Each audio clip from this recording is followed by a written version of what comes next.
On a toujours entendu dire que se lever d'un bond, ça réveille le corps et ça fait circuler le sang. C'est faux. Après 60 ans, ce geste que vous faites machinalement chaque matin peut au contraire priver brutalement votre cerveau d'oxygène et déclencher un accident en quelques secondes.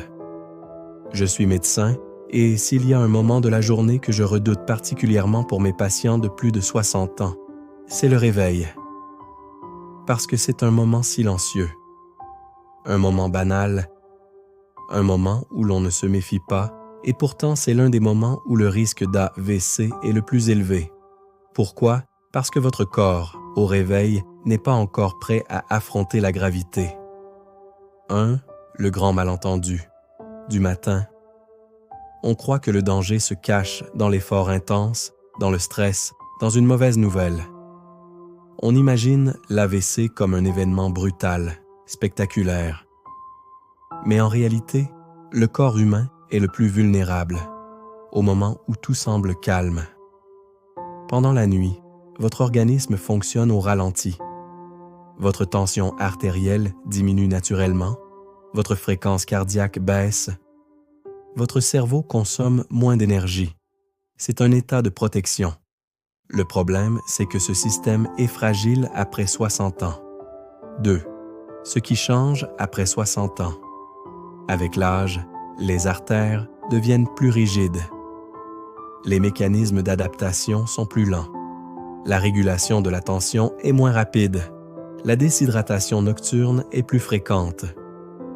Chez une personne jeune, quand on se lève, le corps ajuste instantanément la pression pour envoyer suffisamment de sang au cerveau.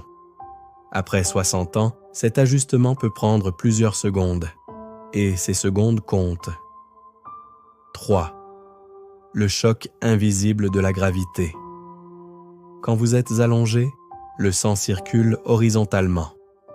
Le cœur n'a pas à lutter contre la gravité. Mais dès que vous vous redressez brusquement, le sang descend vers les jambes. La pression chute momentanément dans le cerveau. L'oxygène diminue. Vous pouvez ressentir un voile noir devant les yeux, une sensation de flottement, un déséquilibre, une faiblesse soudaine. La plupart du temps, cela passe. Mais parfois, sur un terrain fragilisé, cela peut suffire à déclencher un accident. Et c'est là que réside l'intrigue troublante. Ce n'est pas l'effort qui déclenche toujours l'AVC. C'est parfois la transition. 4.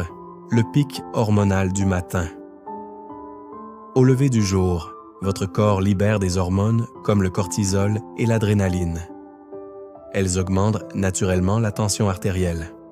C'est un mécanisme normal destiné à vous réveiller, mais combiné à des artères moins souples, une plaque d'athérome existante, une hypertension mal contrôlée.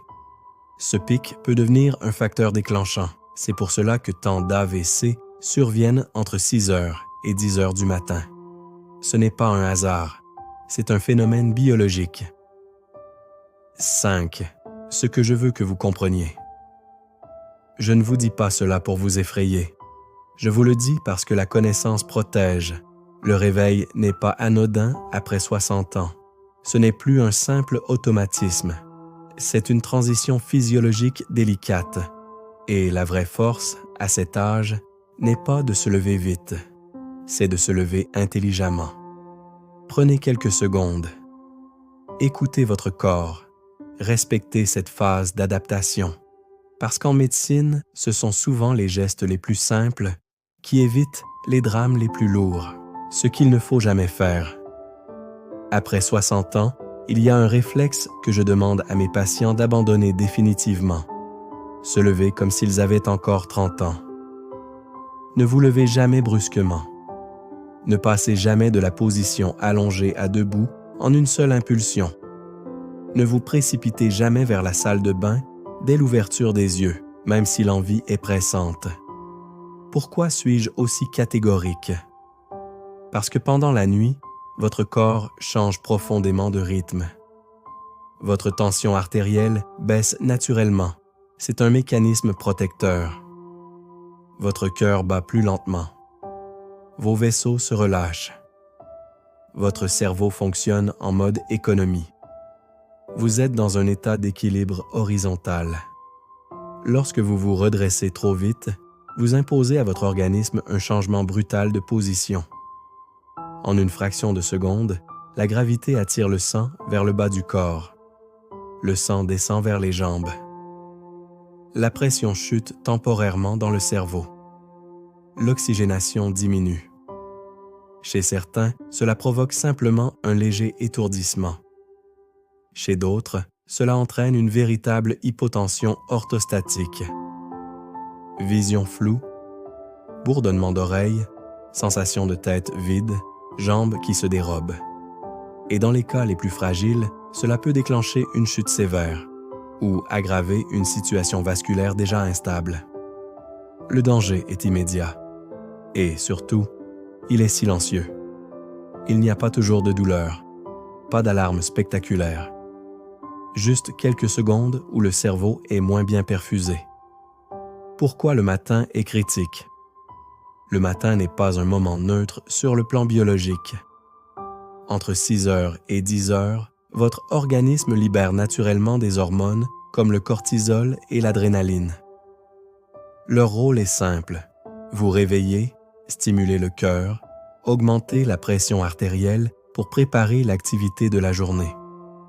Chez une personne jeune, le système cardiovasculaire s'adapte en quelques secondes.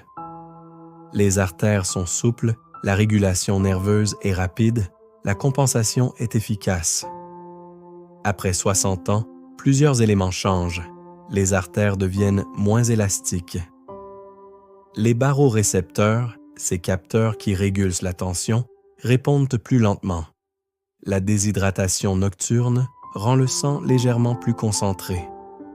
L'hypertension, souvent présente, fragilise déjà les parois vasculaires.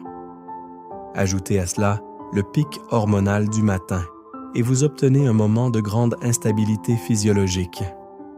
C'est précisément dans cette fenêtre horaire que l'on observe davantage d'accidents vasculaires.